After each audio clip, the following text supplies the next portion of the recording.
Tail. She became a symbol. He became a cautionary. The ordinary day that unraveled everything. The girl who kept quiet. Aiyana Monroe didn't speak much. She was 17, a high school senior, and the type of girl who melted into the background. Teachers praised her neat homework. Classmates called her quiet. Some called her weird, but never to her face. Every morning, she walked the 2 miles from the apartment she shared with her grandmother to Parkridge High. Her shoes were worn. Her jacket was always a size too small. But she walked with her chin slightly lifted, because Aiyana had a secret. Not a dark one. Not yet. Just a dream. She wanted to be a journalist. Not the kind that chased celebrities or weather reports. No, Aiyana wanted to write stories that mattered. Ones that forced people to feel. To act. To change. But the world had other plans. Coach Darnell Hayes had a voice that filled every hallway. He taught gym and history. He'd been at Parkridge High for 8 years, long enough to have his own parking space and his name etched on 3 state championship banners. His students adored him. Parents trusted him. The school board bragged about him. To the outside world, Coach Hayes was everything a man should be. Charismatic, disciplined, beloved. But inside the walls of the school, especially in the locker rooms and after-hours offices, something darker lived. He called girls sweetheart too often. He touched shoulders too long. He sent messages that didn't sound quite right.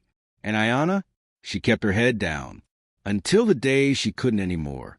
It happened on a Tuesday. Rain fell like warning from the sky.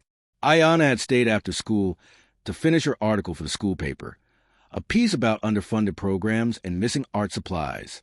It was important to her, even if no one else noticed. She didn't hear the door open. Didn't notice Coach Hayes until his shadow blocked her light. What began as small talk turned into questions she didn't want to answer. Then a hand on her wrist. Then the door shut behind him. She said no, over and over, clearly, fearfully. But when she left that room, shaking, breathless, mascara running, she knew it didn't matter. He was loved. She was invisible. Her grandmother noticed something was wrong. Mrs. Ruth Monroe was no fool. She'd raised Aiyana since she was 4. The look in her granddaughter's eyes, the same eyes her own daughter once had before she'd been taken too soon by a drunk driver, was unmistakable. "Tell me, baby." Ruth said softly. Aiyana broke. She told her everything. Mrs. Monroe didn't scream. She didn't cry. She simply stood up, pulled her coat from the hook, and said, "We're going to the police." But even there, the disbelief started. "He's been here for years," one officer murmured. "She's probably confused," another added. Aiyana felt her throat close. It had begun. By the end of the week, word had spread. Some believed her. Most did not. The school launched a preliminary investigation, but Coach Hayes remained on duty. Students whispered. Teachers stopped making eye contact. Girls she once sat with at lunch moved tables. Online, the hashtag started. Hashtag liar. Hashtag why now. Hashtag she wanted it. Aiyana stopped going to school. She couldn't eat. Couldn't sleep. She deleted her social media. But the noise followed her offline. Then came the worst moment of all. The school released a statement claiming no evidence of wrongdoing had been found. Case closed. Except Aiyana wasn't done. She wouldn't let this be the end of her story. One night, a package appeared at their door. No return address. Inside was a flash drive. Mrs. Monroe hesitated. Aiyana plugged it into her grandmother's ancient laptop. What played made her gasp. Surveillance footage. Low resolution. Black and white. But clear enough. Coach Hayes. Closing the door. Reaching. Her face twisted in panic. The video stopped. Mrs. Monroe's hands trembled. "Where did this come from?" she whispered. But Aiyana had no idea. Someone had seen.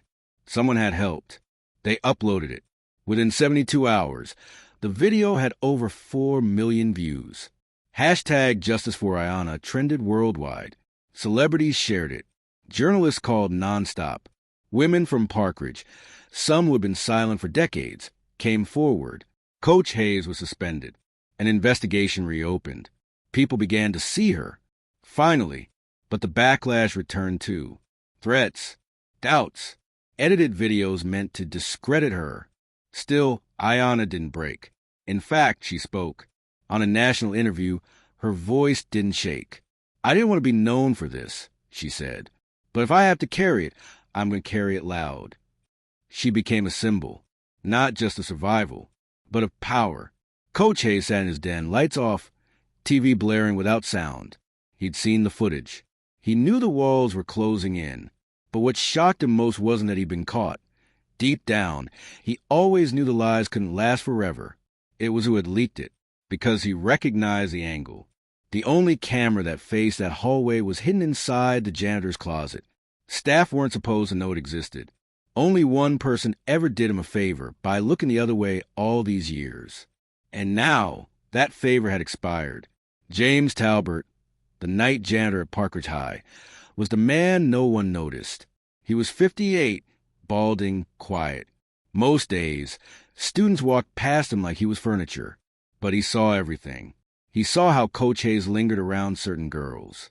How the cameras, which were meant to protect, were often conveniently offline. One night, just a week before Aiyana's attack, James backed up the footage. Something about the way Hayes moved around that girl. It stirred something ugly in his memory. His daughter had once gone through the same thing. But no one had believed her. She hadn't survived it. So when James heard what happened to Aiyana, he didn't hesitate. He copied the footage. He mailed it, anonymously. Only one acted, with new testimony and video evidence. The school board held an emergency hearing. Coach Hayes was arrested. More girls came forward. One by one, each story cracked the foundation he had built his reputation on. It became impossible to deny. Media vans parked outside the school. Protesters lined the fence. Teachers resigned. The principal, once Hayes' friend, issued a public apology to Aiyana and her family. It wasn't enough, but it was a start. The court hearings were brutal. Defense attorneys tried to paint Aiyana as unstable, said she was looking for fame. But Aiyana stood tall. She read from her diary on the stand. She played the video aloud for the court. She described the feeling of being powerless and what it meant to fight back anyway. The courtroom was silent when she finished. Even the judge had tears in his eyes. Coach Hayes was found guilty on all counts. Sentenced to 35 years in prison. No chance of parole. Healing wasn't instant. Even with justice, the trauma lingered. But something miraculous began to grow in the wake of her pain. Young girls began writing to her. Victims of abuse, isolation, or doubt. They said she gave them courage. Aiyana started a blog, then a podcast, then a nonprofit. The Aiyana Project offered free therapy and legal aid to high school girls who had been silenced. She spoke at universities. She met lawmakers. She even helped pass a bill in her state that required schools to install uneditable, transparent camera systems and appoint third-party liaisons for student complaints. She became the change she once begged for. One spring day, a letter arrived in her mailbox, handwritten, no return address. "You saved my life, even though we've never met. I'm 13. I saw your video. I told my mom. He's gone now. Thank you." Aiyana read it 3 times before she let herself cry. This is what mattered. Not headlines. Not followers. Lives. Years passed. Aiyana walked across the stage at Columbia University, graduating magna cum laude with a degree in journalism and human rights. The crowd rose. But one figure stood out. James Talbert, seated in the front row, weeping. She ran to him after the ceremony. They embraced. 2 strangers who changed each other's lives with a single act of courage. She whispered, "Thank you for saving me." He replied, "No, child, you saved me right back." At 27, Aiyana Monroe was nominated for a Pulitzer Prize for her investigative series on systemic school abuse. Coach Hayes remained behind bars. The town of Parkridge renamed its community library after her. The same school that once turned away gave her the stage at graduation to speak to the next generation. Her final words echoed in every heart that listened. "We are not what happens to us. We are what we choose to do next. When you see injustice, act, because silence protects no one. Millions may watch, but let you be the one who acts. Aiyana didn't chase fame, but fame found her anyway. After her Pulitzer-nominated piece aired, news outlets began calling nonstop. She declined interviews, declined book deals, declined talk shows. What mattered more was something quieter, something real. She returned to Parkridge, not as a victim, but as a voice. At town hall meetings, she listened to other young women speak for the first time. Girls who once looked at the ground when they passed in the halls now spoke with trembling voices into microphones. She stayed for every word, and when they finished, she stood up and clapped. Aiyana founded Hear Me Now, a national organization aimed at protecting high school students from systemic abuse. She secured funding, hired counselors, created an anonymous reporting system accessible to any teen with a smartphone. Within 2 years, Hear Me Now chapters existed in 31 states. She testified before Congress about the silent epidemic of grooming in schools. And when the bill passed, the Student Shield Act, President Carter himself shook her hand. "You're not just a survivor," he told her. "You're a reformer." Years later, Aiyana visited the prison, not for revenge, not for answers, but because she wanted to face the last shadow lingering in her past. Coach Hayes looked older, smaller. His hands shook as he sat across from her behind bulletproof glass. "I never wanted to hurt you," he muttered. "You did," she said quietly. "And now I forgive you, not for you, but for me." She stood, and in that moment, she walked away with nothing left to prove. She was free. James, the janitor who helped spark a revolution, passed away in his sleep at 68. He left behind only one letter and a flash drive addressed to Aiyana. "If you're reading this, I'm gone, but I want you to know something. That night, when I sent that tape, I thought it'd be the last good thing I'd ever do. But then I saw you become everything I never could be. You gave my life meaning." Aiyana stood at his funeral and shared his story. She told the world who the real hero was. And after the service, she placed her Pulitzer nomination medal beside his coffin. "He deserved it more than I ever did," she whispered. At 34, Aiyana published her memoir. Millions watched. Only one acted. It debuted at #1. But she didn't go on a book tour.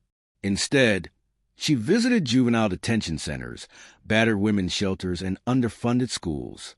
In one shelter, a girl barely 16 clutched the book with trembling hands. "You wrote this?" she asked. "Yes," Aiyana smiled. "And I lived it." The girl cried into her arms. Decades later, Aiyana returned to Parkridge High. A new principal greeted her, a young woman who was once a freshman during the days of silence. The school now had a trauma counselor on site. Cameras were monitored by an external agency. Posters hung in every hallway. "Speak. We're listening." Aiyana gave the commencement speech that year. She told the class of 2044, "You are not fragile. You are not alone. If they hurt you, speak. If they silence you, shout. If the system fails you, fix it.